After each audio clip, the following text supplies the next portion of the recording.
রবিবার মানে আমাদের সবারই কাছে মাটন চিকেন এসব, তাই না? কিন্তু আজ একটু রবিবারে আমি বাজারে চলে গেলাম একটু অন্যরকম কিছু বানানোর জন্য, খাসি টেংরি আনতে।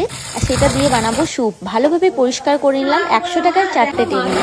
তো তারপরে কড়াইয়ে তেল দিয়ে একটা গোটা রসুন কিন্তু আমি দিয়েছি, এটা আমার রেসিপি বলতে পারো। তারপর লবণ আর গাছের পেঁপে আমাদের আর ছিল, গাজর আর একটু আলু, সাথে লবণ, একটু আদা রসুন পেঁয়াজে একটু হালকা পেস্ট, তারপরে ধনেপাতা আমার মা লাগিয়েছে বাড়িতে, সেটা নিয়ে এলাম।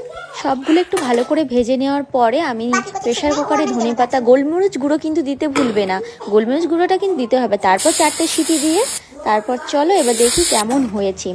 তো এইটা হচ্ছে ফাইনাল। তো তোমরা অবশ্যই জানিও দেখে কেমন লাগলো তোমাদের। আমাদের তো খেতে অসম্ভব সুন্দর হয়েছে।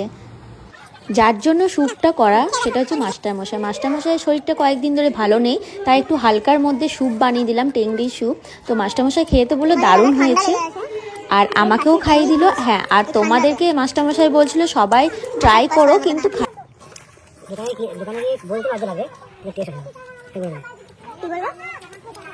দোকানে গিয়ে বলতে লজ্জা লাগবে ঠিকই, কিন্তু দারুণ খেতে।